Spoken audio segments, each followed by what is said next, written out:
Hello! So today we're taking a trip to Sunset Crater up in the San Francisco volcanic field in northern Arizona by Flagstaff. Now this isn't just a crater-like meteor crater, which was created by a ginormous meteor that hit the Earth around 50,000 years ago. Nope. Sunset Crater is actually a cinder cone volcano with a crater that formed at the top of it, where it last erupted 1,000 years ago, around 1085. The cinder volcano we know as Sunset Crater was formed from the accumulating volcanic cinders and ash falling around the central vent during the last eruptions. As the lava was flung out of a fissure cooled, it fell back to the earth as tiny rocks called cinders. The bigger pieces of lava flung out were lava bombs. The cinders and lava bombs building up around the main vent, like you see in this picture in a fountain-like formation, is what makes the cone-shaped volcano that we see today. Now, Sunset Crater is just one of 600 cinder cone volcanoes that were formed during these eruptions, so this is just one piece of a greater volcanic history.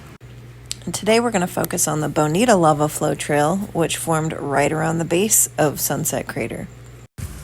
And here on the lava flow trail right around Sunset Crater, if you walk it, you can see there's tiny little bits of cinders all around it that were flung from the main vent during the eruption. And then we have bigger pieces of cinders too that are spread out.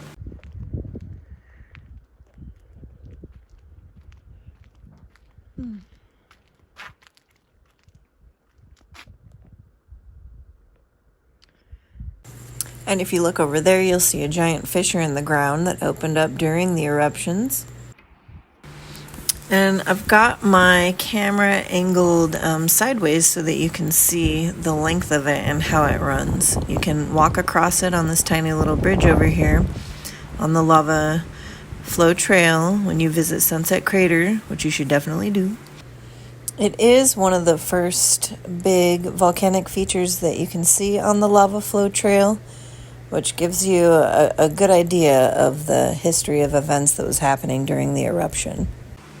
So now let's look at some squeeze-ups. So this is a squeeze-up. There's several squeeze-ups all around Sunset Crater.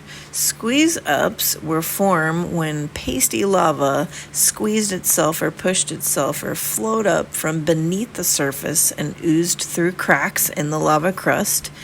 And it was kind of slow-moving lava, squeezed up like toothpaste from a tube, hence the name squeeze-ups. And those, you can literally see them all around. They're everywhere.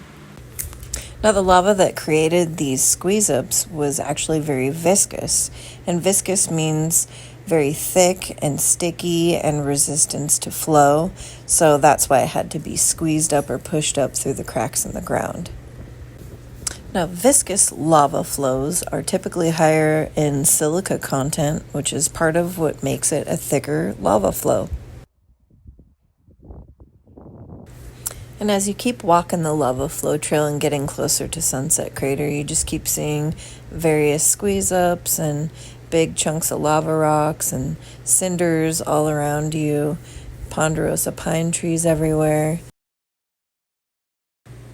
Just across the way on the north side of Sunset Crater, so the north side of the main lava flow, is the Ah Trail, where we can see the same cinder chunks and various sizes of more jagged chunks everywhere that were formed as chunks of cooling lava on the surface called clinkers broke off and left sharp, jagged rock formations like these we see here.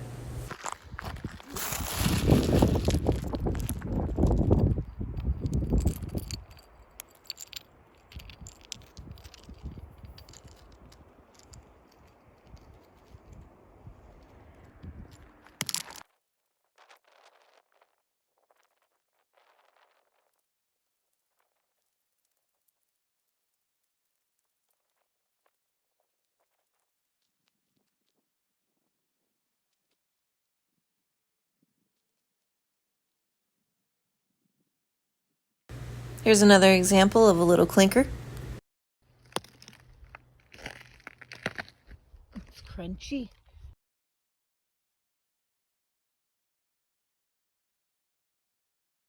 Like, look at that. Isn't that cool? It's everywhere. If you're interested in learning more about volcanoes, Sunset Crater is definitely an amazing place to get started and piquing your interest. This is such a gorgeous place. I love it. If you have any questions, please comment below. And as usual, if you enjoyed this video, please click like and subscribe.